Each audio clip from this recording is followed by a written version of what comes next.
This is SENSHI Fight Talk. I'm Grant Waterman, and I'm joined now by French, Bulgarian, Maxence Vignais.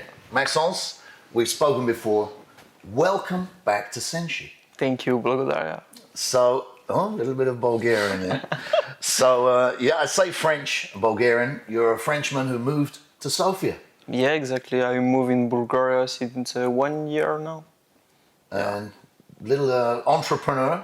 Yeah, exactly. Business, remote working. Yeah, exactly. I do some online business so I can work where I want. So that's why I choose to come here in Bulgaria. And it's really good. Man, so this is, you're living the dream, really. Yeah. Remote working, training, fighting. Exactly, yeah. Fantastic. It's crazy actually. And I found a really good gym here in Bulgaria. I discovered the passion that all people have here for combat sport. And yeah, and sport in general.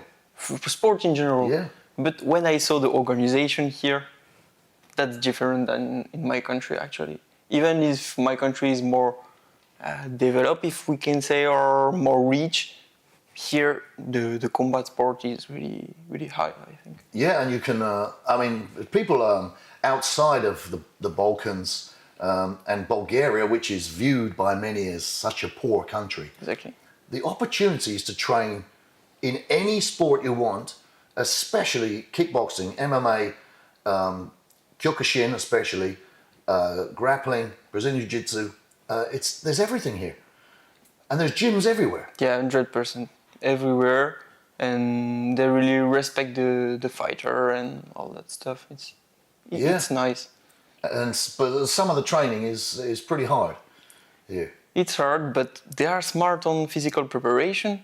And I think in combat sport, a lot of people are used to continue to use old stuff in preparation, physical preparation, you know. And the new preparation is more developed maybe in United States for MMA, for example. But here in Bulgaria and East country from Russia, they are really good in physical preparation. They have a good knowledge. I think that Soviet style of training is they had it down to a science many years ago. Exactly. Which crosses over. Now look, you're here fighting in the lightweight Grand Prix in a reserve fight. Now, if somebody gets injured, you could end up fighting for the lightweight Grand Prix belt. Now, your history with SENSHI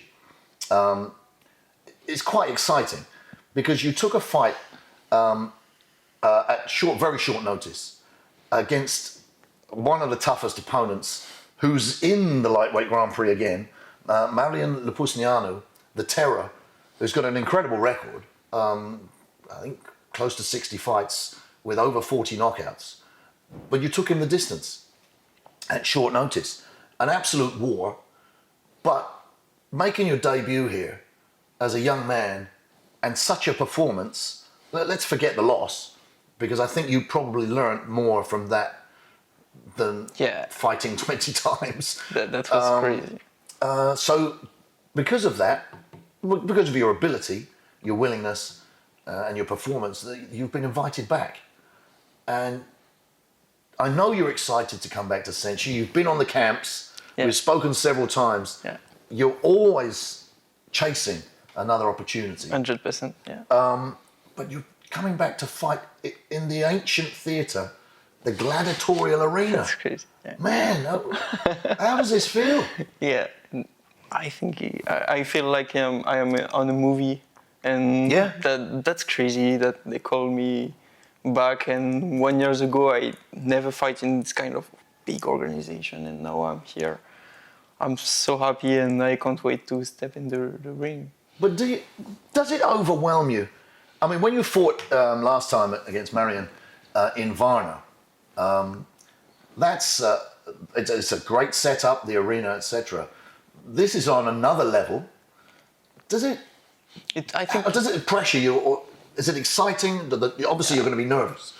I think it's more about exciting and the memory that will give me this place, this crazy place, the energy that you have on this kind of place, but no more pressure actually. Yeah.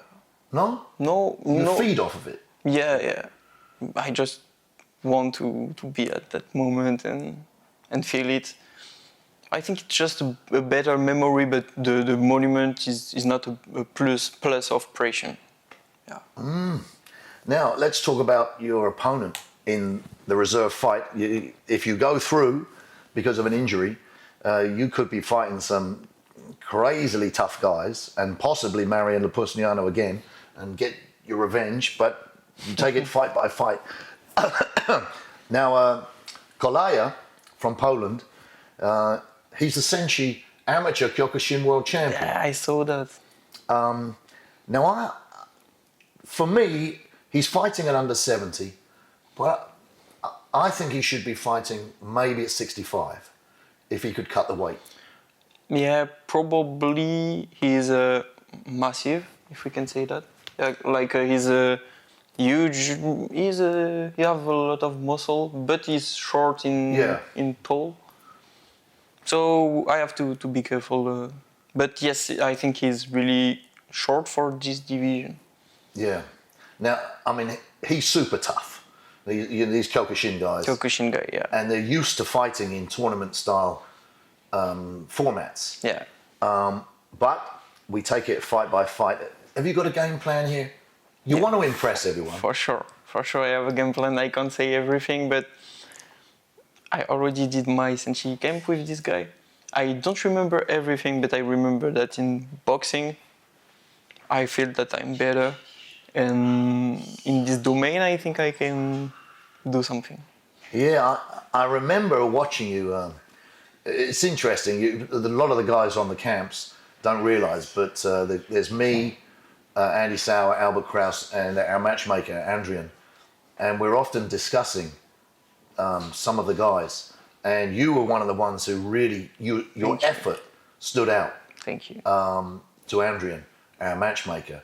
And he said, I want him back on the card.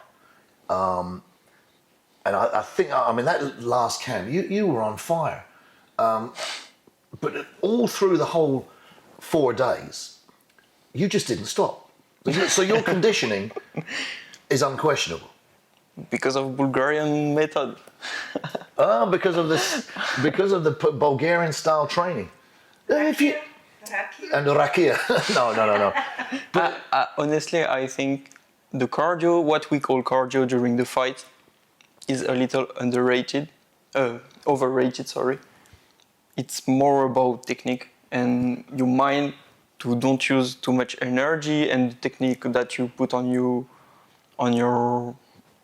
technique, the technique that you use less energy for the same. So learning to be efficient. Yeah, I think it's all about that. And it's not when we say this guy have a good cardio, most of the time he have a normal cardio, because at this level every fighter have a good cardio. Well, they should do. So yeah. So it's just about technique to be chill, relax. Yeah. When you punch, and I think it's all about that. So yeah, that's my vision of cardio. Yeah, but again, controlling. I mean, Albert Kraus said something to me very interesting a while back.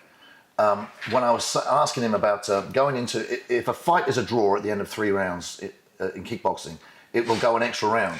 And I said, tiredness and conditioning now plays a huge part in the final round. And Albert said to me, no, he said tiredness in a fight is just another emotion. Yeah.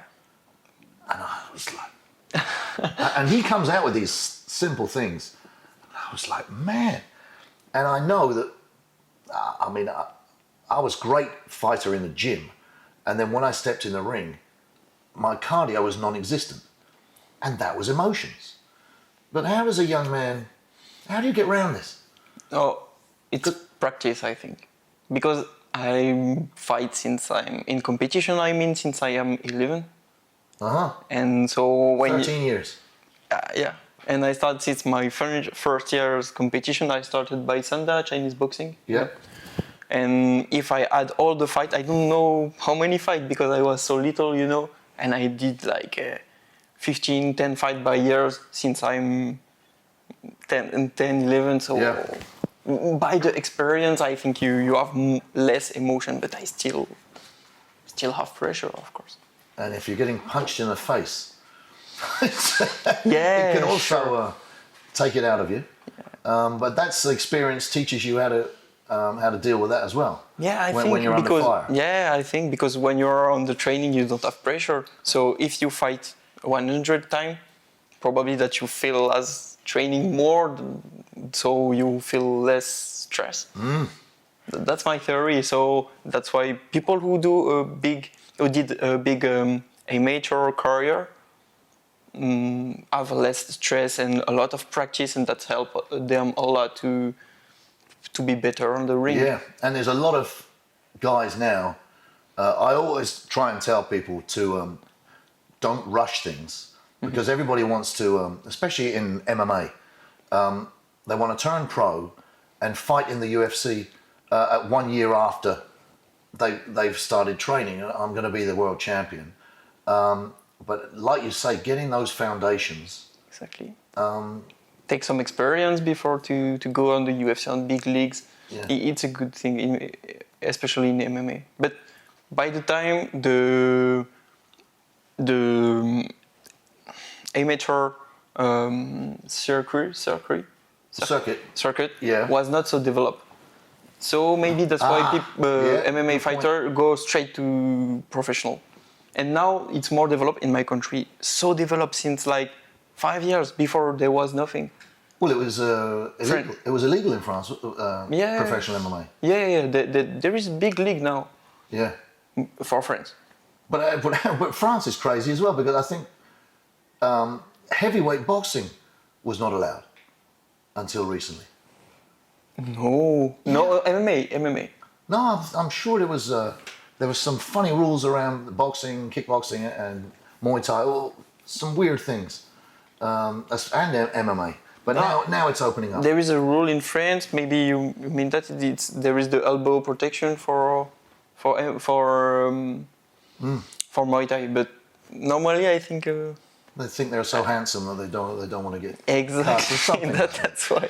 So you have to move to Bulgaria to get elbowed in the face. Okay, well listen, you know, it's great to talk to you. Your energy is fantastic. You're always smiling, and I really wish you good luck in this tournament. And it would be great to see you. Well, it wouldn't be great to see anyone get injured, but if by some misfortune they do, it'd be great to see you progress in this tournament. So Thank you, great Grant. to see you back, Maxence. Thanks. Good luck. Who's?